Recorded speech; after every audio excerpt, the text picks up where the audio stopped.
Bienvenidos y bienvenidas a un nuevo episodio acá en Espacio 8. Hoy vamos a hablar vos y yo sobre un tema que es, a mi entender, la bomba del siglo XXI, que es el estrés.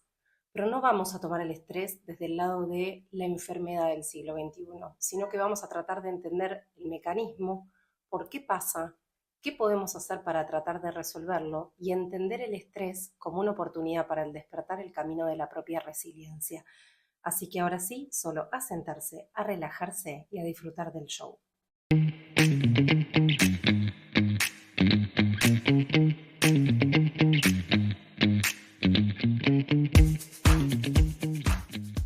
Muy bienvenidos y bienvenidas a todos los que están del otro lado. Ya me contarán quiénes son ustedes. Bueno, acá la que te habla, Natalia Ferrentino. La idea hoy es que podamos hablar entre vos y yo sobre un tema que es un tema que nos alerta a todos, que nos preocupa a todos hoy en este siglo XXI, que es un tema no menor porque son tiempos muy acelerados y en estos tiempos acelerados las circunstancias nos aceleran también a nosotros y muchas veces nos cuesta reconocer qué es lo que pasa afuera y siempre tenemos la sensación de que el mundo, los tiempos y las circunstancias muchas veces nos llevan puestos. La idea de esta charla no es que se transforme en una clase de universidad, porque además de todo sería aburrido, pero sí que podamos darle un marco por ahí desde lo que yo te pueda contar, de algunas cuestiones que han pasado en mi vida y tratar a partir de ahí de entender algunos conceptos teóricos para lo que después puede llegar a ser el abordaje del propio estrés, ¿no? En tu vida y en la mía. Para comenzar, lo primero que tenemos que decir es que es un estresor. Podemos definirlo como una circunstancia o como una situación que va a ser percibida como negativa o como amenazante y que va a ser que este estresor, esta circunstancia, cuando se presenta en nuestras vidas, nos haga manifestar una respuesta que va a tratar de adaptarse, después veremos si esa adaptación es suficiente o insuficiente, para tratar de dar respuesta e intentar resolver esa situación. Voy a hacer un poco un raconto de lo que pasó en algunos meses de mi vida, en el 2025. No es a los fines de aburrir ni de que me vean desde el lado lastimoso, porque quiero decirles a todos que del estrés nunca vamos a salir si estamos en rol de víctimas, así que no es para que digan, uy, pobre, cuántas cosas que le pasaron, pero sí es un poco para darle un marco y entender qué es un estresor y a partir de ahí qué es lo que pasa cuando todo un mecanismo se descompensa. Y además porque, digamos, creo yo, es un buen ejercicio para los que están del otro lado y sobre todo para mí que te lo estoy contando, es este ejercicio de bajarse del pony y tratar de entender que no tenemos todas las respuestas y que cuando creemos que las tenemos, no necesariamente las tenemos. ¿Por qué te digo esto? En mi caso yo soy médica y entonces, ¿qué pasa? Los médicos tenemos un montón de herramientas que son teóricas, en donde obviamente racionalizamos y tratamos de mentalizar muchas definiciones, que no están mal, por supuesto, porque es parte de lo que propone esta medicina occidental y es muy útil para muchas cosas, pero muchas veces cuando las circunstancias se presentan en la práctica, el tema es que terminan resultando insuficientes. Es decir, la mente no va a ser nunca suficiente para tratar circunstancias que muchas veces nos pegan en otros lugares. ¿Qué son esos otros lugares? Y, por ejemplo, las emociones. Así que vamos a dar inicio a este tema. Año 2025, me dice mi hermana. Yo hablo mucho con mi hermana, no está cerca, vive en España, así que lo hacemos medio vía telefónica o vía videollamada o en estos tiempos que nos permiten con la tecnología mantenernos tanto más cerca. Y me dice, bueno, mira Natalia, el 2025 ella es arquitecta y es numeróloga, es un año 9. Y los años 9 son años de cierre. Y los años de cierre son años de gran limpieza karmática. Vos, que naciste un 9 del 3 siendo una 9, lo que tenés que saber es que todo lo que no cerraste este año lo vas a cerrar. Así que prepárate. Bueno, hasta ahí, digamos, la situación era alentadora y al mismo tiempo no tanto, pero bueno, yo soy una alumna muy perfeccionista y siempre quiero evolucionar y ir hacia mejor. Dije, bueno, aquí estamos esperándolo y comienza el 2025. En el 2022 yo me había puesto de novia con un italiano, así que bueno, hice un gran cambio, una gran disrupción en mi vida. Fui y volví a Italia 40 millones de veces, seguía trabajando acá en Argentina, viajaba y me quedaba un tiempo allá y bueno, por diversas circunstancias decido separarme en julio del 2025 y me vuelvo a la Argentina con varias cosas que ya tenía en Italia, ¿no? Un idioma, un montón de libros que tenía que traerme de un hemisferio para el otro. Así que Decido mudar, ¿no? Esta parte de mi vida, que estaba allá en Italia, me la mudo a la Argentina en julio. Y acá tenemos el estresor número uno, una circunstancia que si bien es elegida, son circunstancias muy pesadas, porque habrán ustedes escuchado en algún momento de su vida que hay tres cosas que definen profundas situaciones de estrés. Una de ellas es la separación. Estresor número uno, adentro. Aterriza el avión, julio 2025, a la hora, entro a mi casa y encuentro un mensaje de WhatsApp que decía que una de mis mejores amigas, con quien yo había hablado 7 días antes y estaba perfectamente bien de salud, había contraído una infección muy grave y por este motivo había entrado en una situación de coma muy profundo, intubada, en unidad de terapia intensiva. Increíble, porque algo que hubiese sido impensado, una persona con la que hablaste hace 7 días y, bueno, finalmente a los 7 días te cambia completamente el panorama. Estuvo muy mal, o sea, estamos hablando de un segundo estresor, una situación muy compleja, ¿no? Estamos hablando de la delgada línea entre la vida y la muerte. No estaba nada bien, sobre todo los parámetros clínicos eran muy desalentadores. Durante las primeras 2 semanas la situación fue muy compleja, esto se extendió los primeros 30 días. Bueno, finalmente, y les quiero decir, señores, que sí, existen los milagros.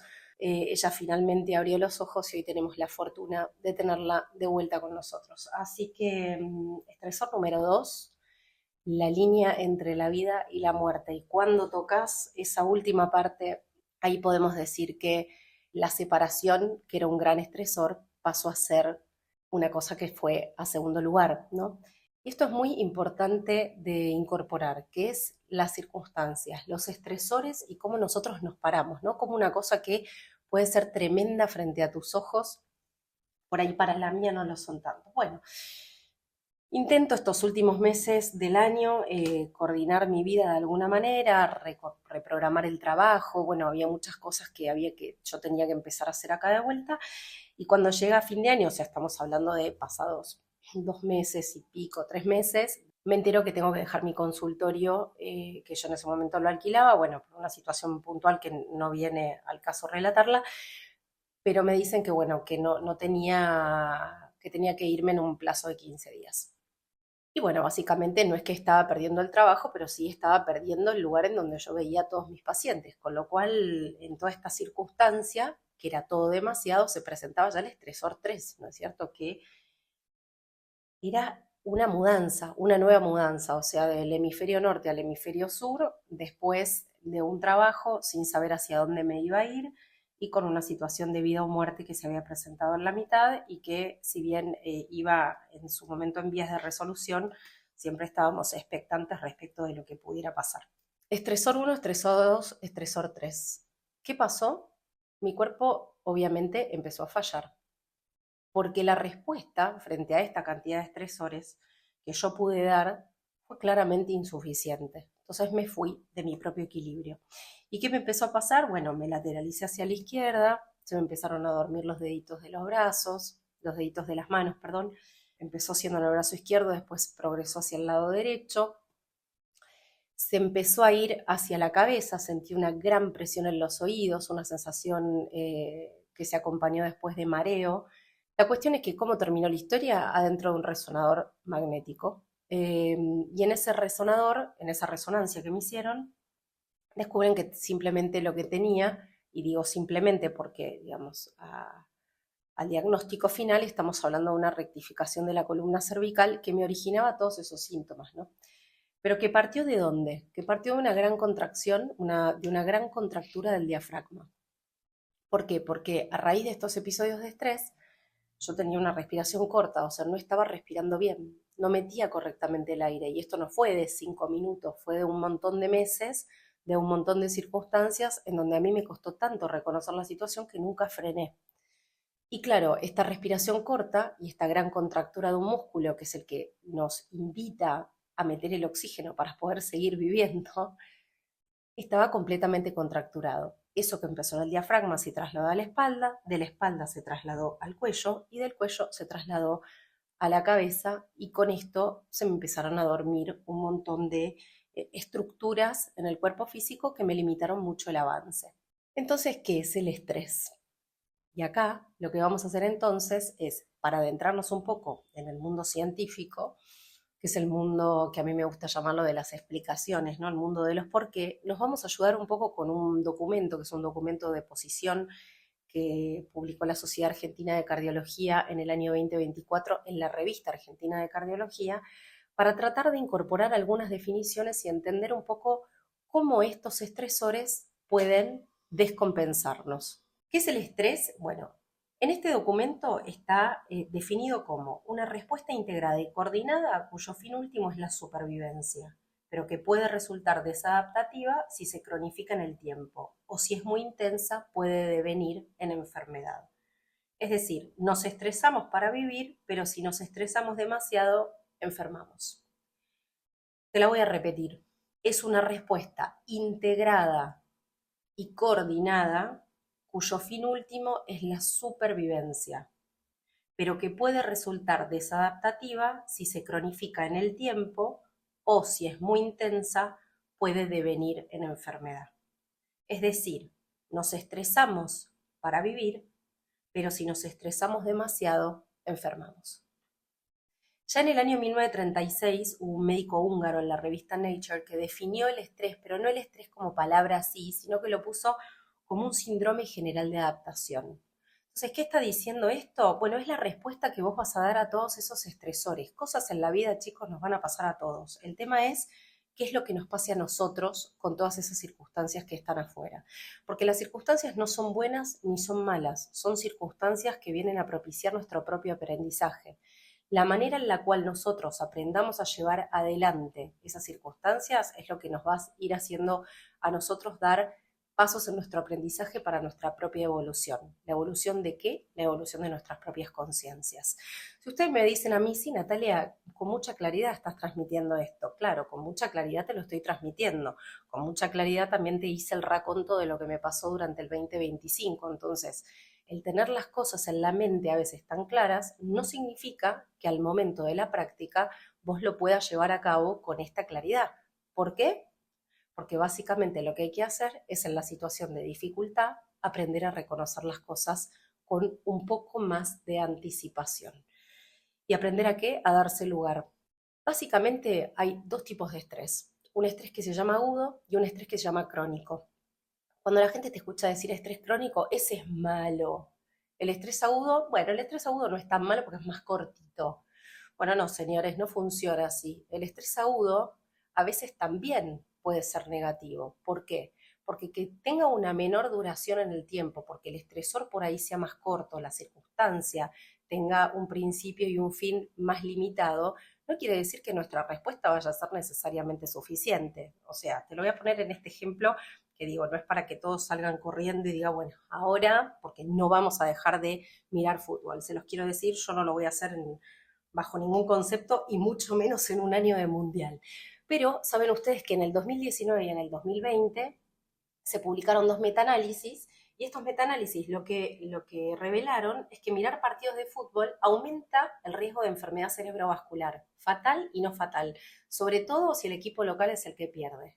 Con lo cual, no es que el evento del estrés agudo no te va a desencadenar nada. Lo que va a pasar es que hay determinados eventos que por ahí se van a propiciar en un tiempo corto, pero por ahí la respuesta que uno va a dar a eso no va a ser una respuesta completamente adaptada. El concepto a transmitir es que no es que porque el estrés agudo es corto, entonces es mejor. No hay cosas mejores o peores. Hay circunstancias que por ahí se limitan en un tiempo, pero que también tienen su correlación con la aparición de enfermedades. De hecho, el estrés agudo, aunque tenga un criterio de temporalidad menor, está muy correlacionado con enfermedad cardiovascular, llámese infarto de miocardio, enfermedad cerebrovascular y eventos también de muerte súbita. No vamos a demonizar el estrés es malo, no, el estresor es necesario. ¿Para qué? Para que aprendamos. ¿Qué tenemos que hacer? Aprender a dar respuesta, a mejorar la calidad de las respuestas que nosotros damos a las circunstancias. A veces esas circunstancias, como dijimos recién, son cortas, a veces se prolongan en el tiempo, sea porque el estresor se prolonga en el tiempo, o sea porque nuestra percepción respecto del estresor se prolongue durante un largo plazo. Te pongo este ejemplo, la pandemia. La pandemia duró mucho tiempo. Entonces fue un estresor de largo plazo. Fue un estresor que llevó a la cronicidad de un montón de eventos, de pensamientos, de emociones, que trajo de la mano un montón de consecuencias y de secuelas que seguimos viendo incluso al día de la fecha. Pero la pandemia no duró para siempre y hay muchos pensamientos, cosas que se fueron de la línea, por ahí para tal o cual persona, que persistieron aún cuando la pandemia ya estaba terminada. Quiere decir entonces que el estresor muchas veces lo que despierta son ciertos mecanismos que están dentro de nosotros que cuando se cronifican en el tiempo porque no los trabajamos de una manera correcta, logran desequilibrar todo nuestro sistema. Y vamos a ver después cómo ese desequilibrio en el sistema lleva a qué? A la afectación del cuerpo físico. Por supuesto que, como el estresor de la pandemia, en el sentido crónico de la palabra, estamos hablando de cosas de más largo plazo y a veces pueden ser pérdidas, pueden ser duelos mal procesados, pueden ser malas relaciones sociales, un trabajo que no te gusta, compañeros con los que no te llevas bien, un jefe que no te bancás, una casa en donde no querés seguir estando, una mala relación de pareja, por no enfrentar determinadas circunstancias en la vida que muchas veces tienen que ver con ciertas tomas de decisión y de tomar a veces como se dice, la jerga general, que es tomar el toro por las astas o ser el propio timón de tu barco. Así todo, ¿para qué sirven los estresores? Para aprender a reconocernos. Entonces, no los tomamos como un problema, nos posicionamos desde el lugar del observador que somos, porque la realidad está definida no por la realidad en sí misma, sino que cada uno obtiene la realidad hoy en función de cómo lo observa.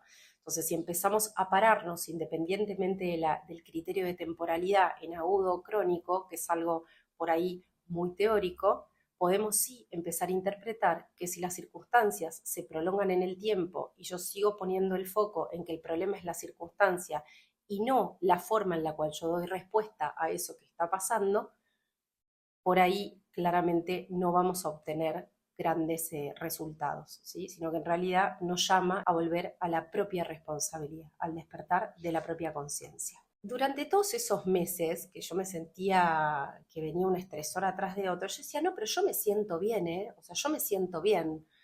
Claro, no sentía tanto el hormigueo en los deditos, digamos, todavía no tenía todo ese mareo que se instaló de final, pero mi sensación era que yo estaba bien, que yo iba, digamos, dando pasos hacia adelante en mi vida, sorteando todas las circunstancias como podía, sin tener un registro realmente profundo y una conciencia real de aquello que me estaba pasando. Y claro, cuando llegaron los síntomas físicos, llegaron como una bomba, es como que eso me explotó en la cara y de golpe empecé a sentir que tenía todo lo que no había sentido en los meses anteriores. ¿Y esto por qué? Porque el cuerpo físico material me refiero, termina tomando un registro de todo lo que vino pasando antes. Ahora, el cuerpo físico toma un registro, en este caso en términos de síntomas, pero si yo lo quiero medir adentro, ¿es posible? Bueno, sí es posible. O sea, hoy hay todo un área de la medicina que, digamos, es la medicina del estrés, hay áreas dentro de lo que se llama la medicina integrativa, que trabajan en estos aspectos tratando de hacer diagnóstico y de mejorar los tratamientos en función de que el cuerpo físico nos acompañe a vivir una vida en mayor bienestar.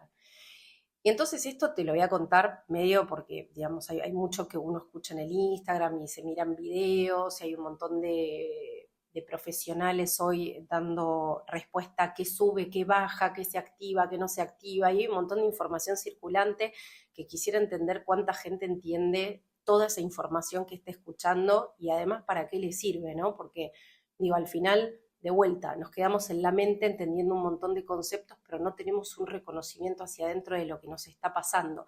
Pero igualmente lo voy a dejar acá porque es importante también conocerlo. Hay una forma de medirlo en la sangre. ¿Por qué? Porque cuando nosotros estamos enfrentados a un estresor, una circunstancia, el cerebro recibe y la interpreta.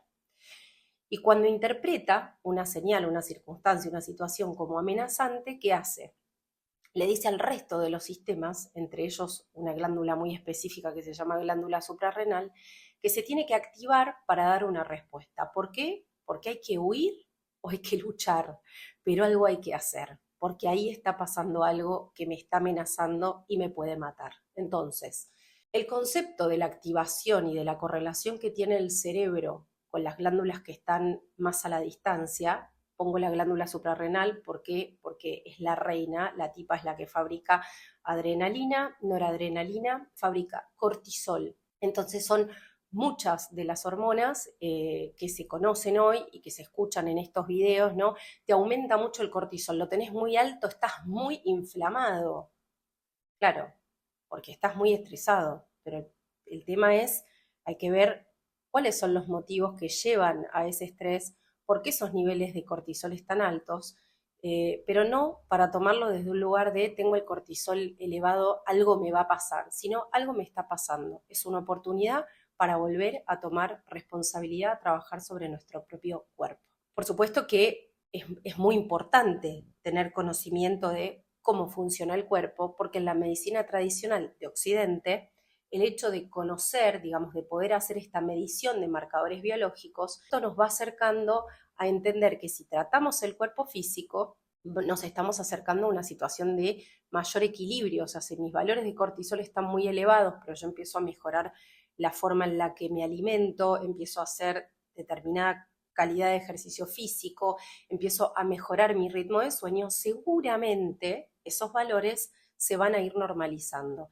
Y va a ser una forma en la que yo pueda objetivar que muchos de los cambios de hábito que estoy realizando tienen un mejor impacto sobre mi cuerpo físico. Dicho esto, última palabra que dije, sobre mi cuerpo físico. Y esto es algo que tenemos que empezar a entender todos. Es equivocado pensar que la ciencia está afuera, porque la ciencia somos nosotros. Soy yo que estoy dentro de la medicina, sos vos que por ahí no tenés nada que ver con este campo. Todos nosotros somos la ciencia. ¿Por qué? Porque cada uno es su propio mundo experimental. Entonces la ciencia lo que hace es querer explicar, va a probar. Lo hace a través de un método y esto es correcto, es absolutamente necesario porque ha dado respuestas a un montón de cosas que han sido muy necesarias, muy alentadoras y muy transformadoras en la historia de la humanidad. Pero la ciencia aborda, por lo menos la de Occidente, entendiendo que siempre el problema termina estando, o por lo menos casi siempre, termina estando en la materia. Y el cuerpo, cuando nosotros lo pensamos, solemos pensar en nuestro cuerpo físico material. ¿Qué es lo material? Aquello que puedo ver, aquello que puedo oler, aquello que puedo tocar, pero no está hablando del plano energético, siempre está hablando de un concepto sólido, de lo que es tangible, de lo que vibra abajo. Y es cierto que nosotros tenemos un cuerpo físico que nos acompaña, pero si seguimos entendiendo que la forma de nuestro cuerpo solo depende de la materia, nos estamos perdiendo un gran campo en relación a entender cómo hacer el diagnóstico de esta respuesta que estamos teniendo, la respuesta al estrés, y sobre todo nos estamos perdiendo el gran campo de entender cómo va a ser que lo podamos tratar mejor a posteriori. ¿El cuerpo es un cuerpo físico material? Sí, pero tenemos que desdoblarlo. Tendríamos que entenderlo como si fuesen capas de una cebolla. Cuando nosotros vemos la cebolla sabemos que tiene capas, pero no decimos que las cebollas son las capas. No, decimos la cebolla es una integración. Entonces, es como si nosotros tuviésemos esas capas. Hay una capa de un cuerpo físico material, que es más denso porque es materia, pero esto está acompañado de capas que vibran a un nivel más sutil, con otra vibración en campos energéticos más elevados. Uno de ellos es el cuerpo mental, que es la corriente eléctrica de nuestros propios pensamientos, y el cuerpo emocional, que es la forma en la cual nosotros sentimos. Hay otras capas que están integradas en este cuerpo único que tenemos, que no vienen al caso explicarlas ahora, pero si nosotros pudiésemos hacer una subdivisión y que vos te quedes con esta idea, que no solo somos materia, sino que tenemos pensamientos y emociones y que esto está en otra esfera, pero que está al mismo tiempo que la materia, tenemos el primer paso 100% ganado. Si yo pienso que el cuerpo físico, material, es lo único que tengo porque esta es la visión de mi realidad, nosotros somos un cuerpo material, ¿qué voy a hacer? Lo voy a tratar con la materia. Hay que intervenir la materia de manera que la respuesta pueda ser mejorada y entonces yo tenga mayores chances de supervivencia. Esto durante muchos años no se pensó así. ¿Por qué? Porque la biología clásica durante muchos años lo que hizo fue interpretar en un concepto bastante darwinista de las cosas que nosotros somos nuestro propio material genético. Es decir, cuando nosotros nacemos, traemos el 50% de la carga genética de mamá y el 50% de la carga genética de papá. Entonces, la biología clásica durante muchos años lo que dijo es, nosotros estamos condicionados por el tipo de material genético que tenemos. Y si mi material genético es mejor que el tuyo, quiere decir que ante una circunstancia del medio externo, un estresor, supongamos, si mi material genético es mejor que el tuyo, seguramente va a dar mejor respuesta. Entonces, en la teoría del más apto, aquel que tiene mejores condiciones tiene mayor posibilidad de sobrevivir en la selva.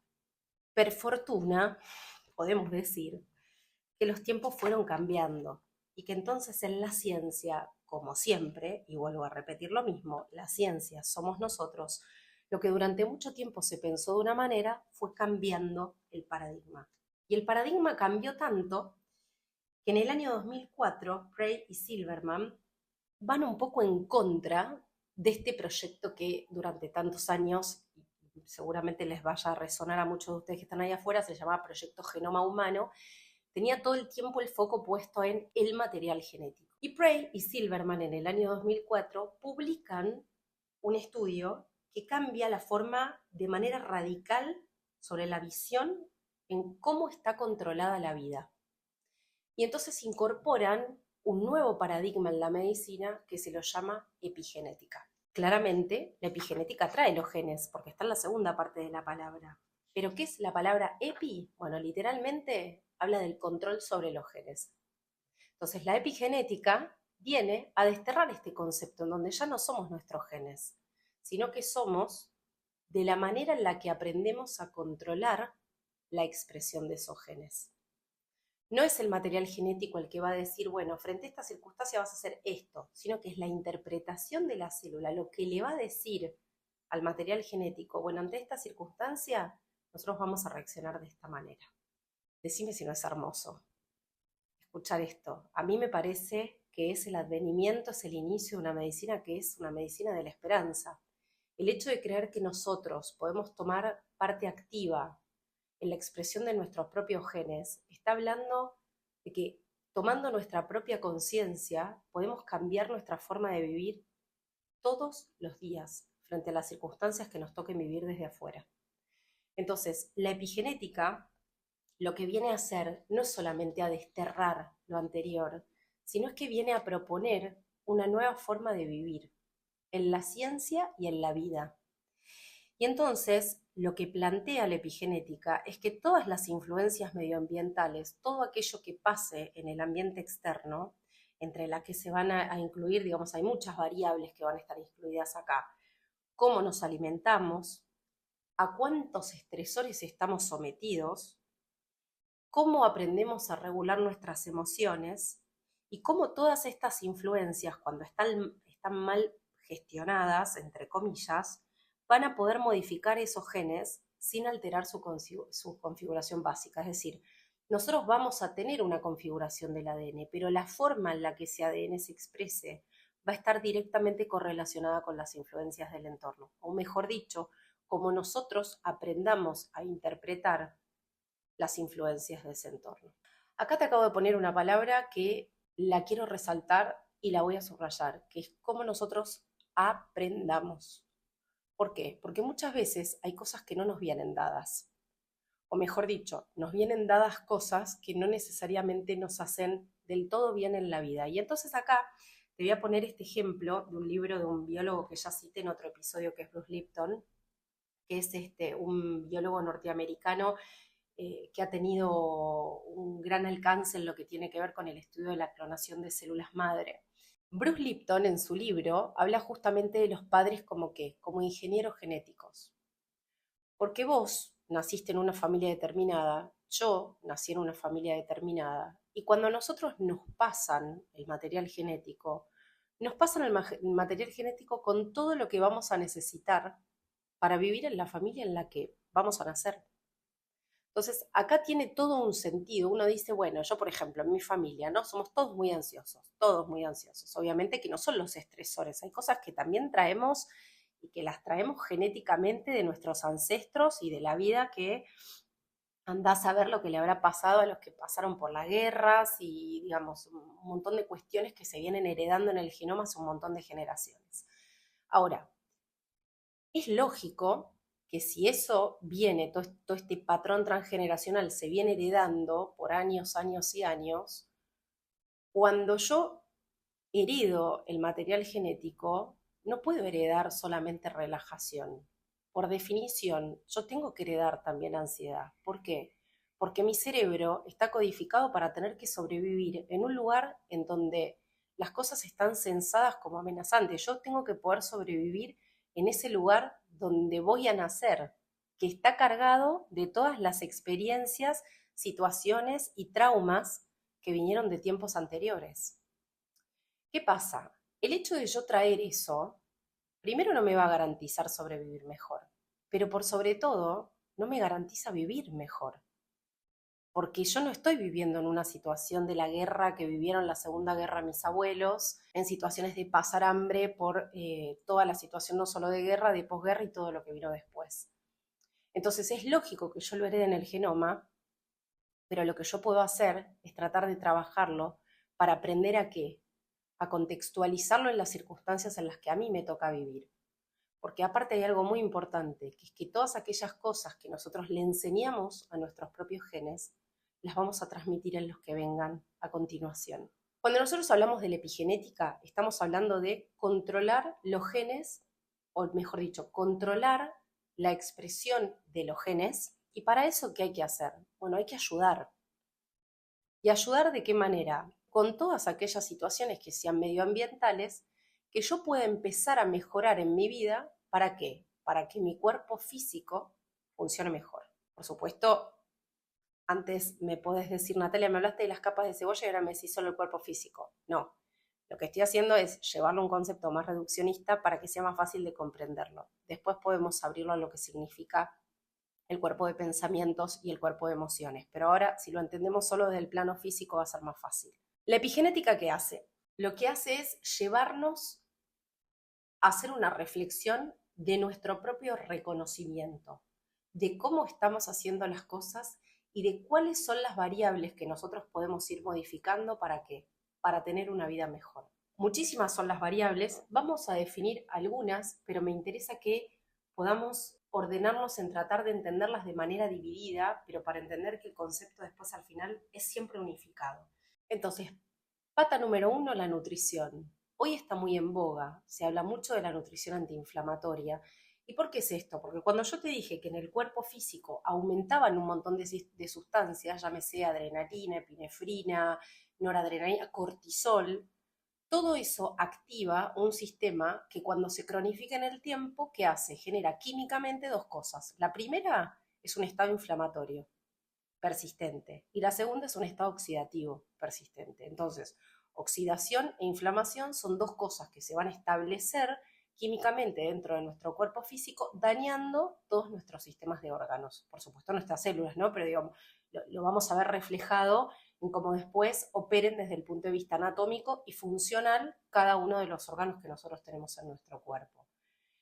Y a su vez, ¿qué va a pasar? Si yo estoy en un estado de cronificación de estrés de manera permanente, se altera el sistema inmunológico, es decir, nuestro propio sistema de defensas opera de una manera incorrecta. ¿Por qué? Porque se agota, porque todo lo que se cronifica en el tiempo pierde el equilibrio y pierde el balance, se agota. Si nosotros pensamos lo que nos pasa en la vida, cuando una circunstancia se sostiene durante un largo plazo, y eso a mí, por ejemplo, me genera angustia, me genera mal sueño, me siento mal, ¿qué me pasa? Me siento cansado. ¿Qué le pasa al sistema inmunológico? Exactamente lo mismo.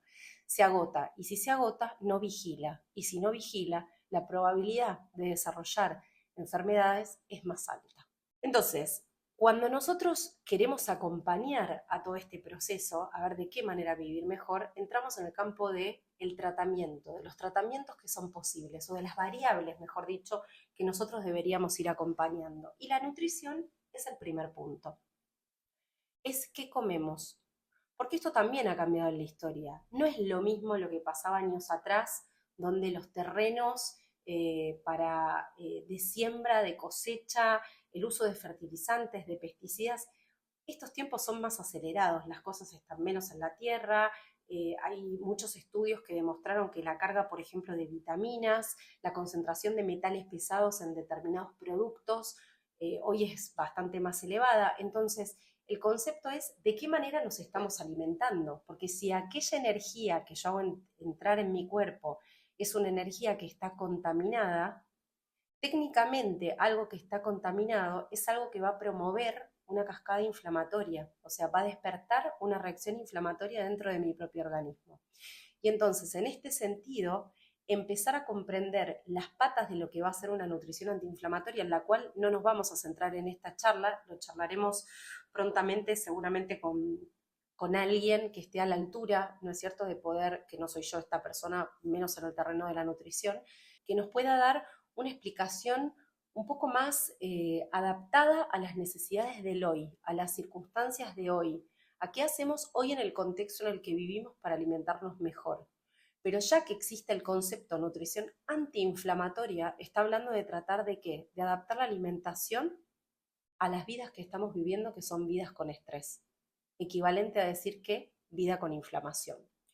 Punto 2, ¿estamos haciendo ejercicio físico, sí o no? ¿Por qué? Porque el ejercicio físico tiene grandes resultados y muy positivos. No solamente porque aumenta los niveles de endorfina, porque uno se siente mejor después de hacer ejercicio físico, sino porque ya hoy se sabe que el hecho de mejorar la masa muscular, hoy la masa muscular es un predictor de longevidad. Entonces, el concepto de hacer ejercicio físico es algo que va a promover vivir una vida con mayor bienestar. El sueño, otra pata, ¿cómo estás durmiendo? ¿Cómo estoy durmiendo? Y yo depende del momento, chicos. Si les cuento en el 2025 cómo dormí, lo único que les puedo decir es que en resumidas cuentas no pegué un ojo. Esto es todo lo que les puedo decir. ¿Qué pasa? Nosotros tenemos una tendencia, en este punto sí me quiero excluir porque yo soy muy respetuosa del uso de psicofármacos, pero hay como una tendencia al sobreuso de las cosas para tratar de paliar el síntoma, cuando en realidad, de vuelta, hay que buscar desde el paso cero qué es lo que está pasando que hace que yo no pueda contraer un sueño como corresponde. Hoy estamos todo el tiempo frente a las pantallas. Ustedes saben que la exposición a luz directa en las pantallas es un gran problema porque, digamos, disminuye la producción de una hormona que es necesaria para inducir el sueño, que es la melatonina. Y eso va también correlacionado con que con un aumento de los picos de cortisol. Entonces, no solo duermo menos, sino que me inflamo más. Entonces, en el momento en donde yo tendría que tener una reparación de mi cuerpo físico y de mi cerebro, ¿no es cierto? Es que en principio tiene que descansar en esos momentos de horas de sueño, no lo está pudiendo lograr. ¿Por qué? Porque seguimos con los teléfonos como si fuera que no sé qué nos va a pasar, ¿no? Si algún día lo perdemos, bueno, el día que lo perdés, ahí ya catástrofe mundial. Y en el punto 4, digamos, hay un montón de variables sobre las que podemos seguir hablando, pero acá sí me interesa integrar las últimas dos, que son los pensamientos y las emociones.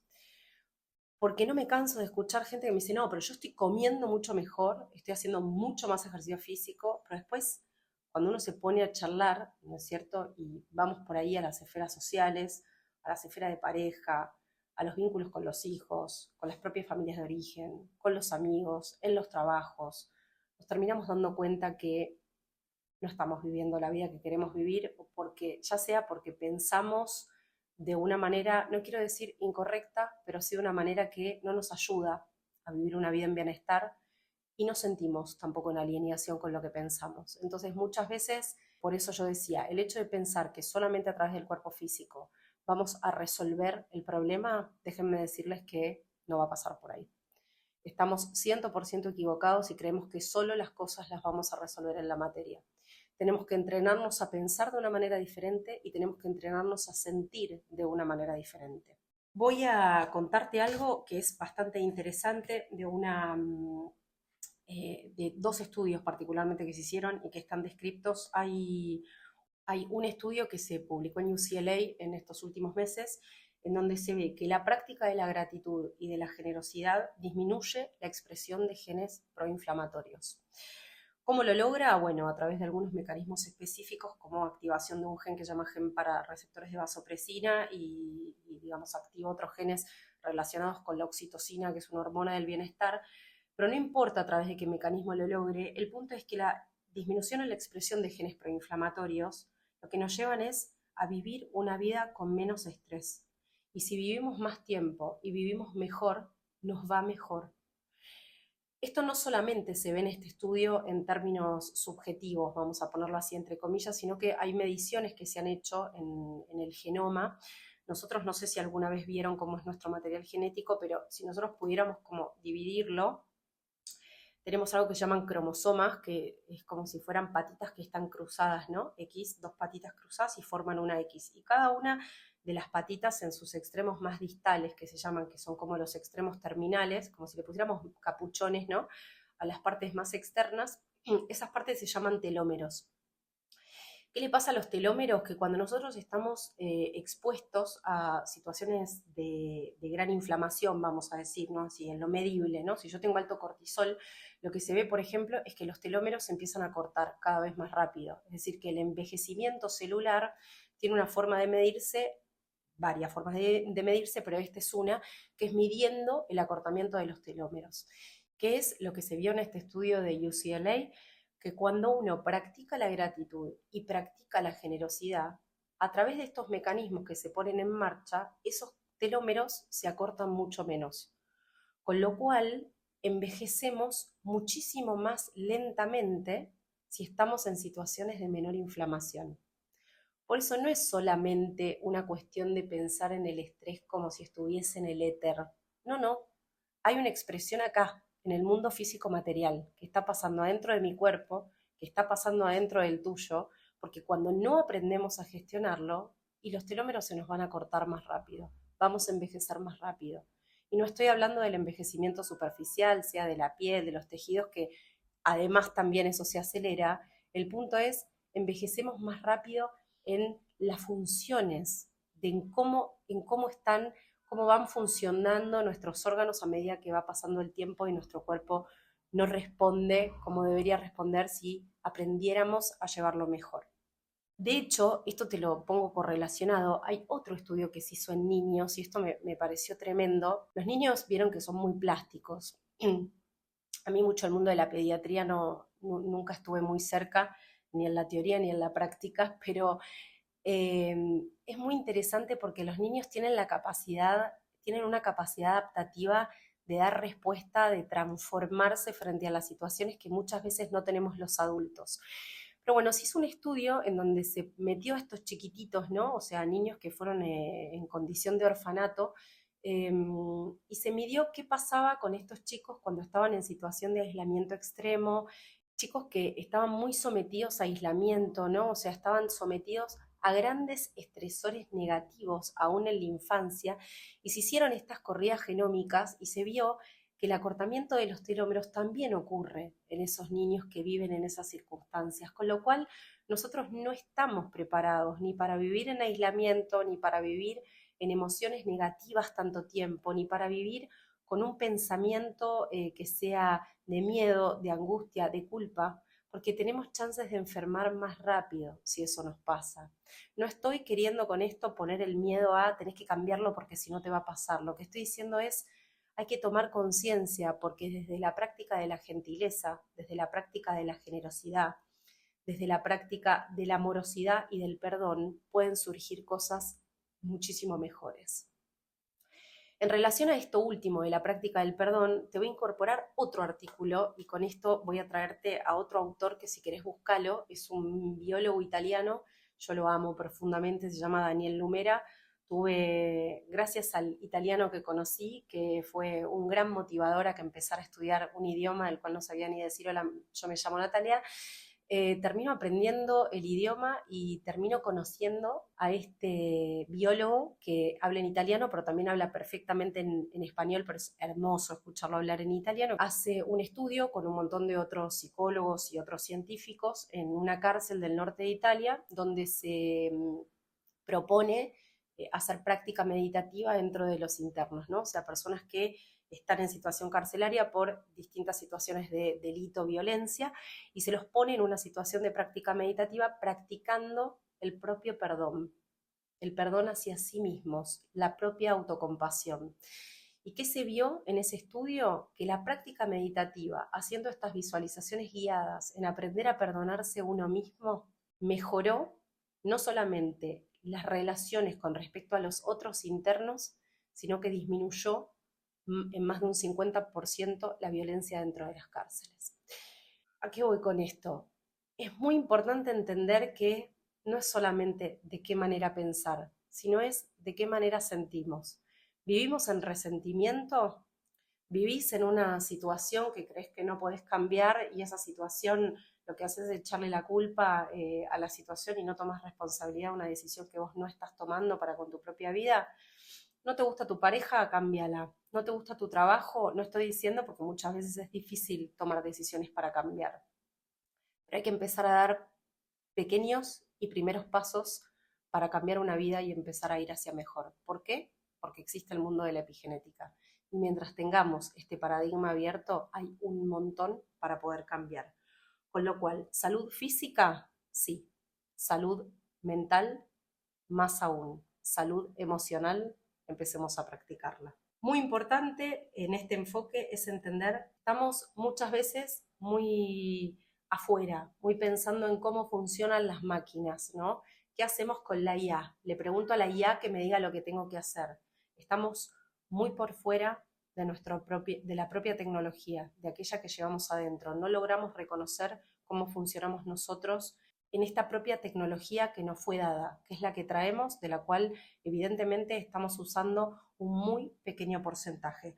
¿Qué te puedo transmitir yo en función de todo esto? Es la propia fuerza de mi espíritu, mi total convicción. Yo creo que los milagros son posibles, que la ciencia nos ayuda a entender de qué manera realizarlos, de qué manera es posible avanzar con todo esto. Simplemente es necesario prestar atención de una manera más consciente para poder despertar realmente esta tecnología que llevamos dentro. Y además está dotada de capacidades infinitas, que es absolutamente sabia y que tiene además un alcance que sin duda puede ser milagroso. Les mando un beso enorme, me divierto siempre con ustedes y haciendo todas estas búsquedas y sobre todo en esta búsqueda, voy a decirles algo, es en la búsqueda de la ciencia, pero es en una búsqueda espiritual incesante por entender que no somos nosotros sin los demás. Ejercitemos la empatía, ejercitemos la amabilidad, el amor, el perdón y empecemos a decidir en función de tener una vida mejor. Siempre, gracias.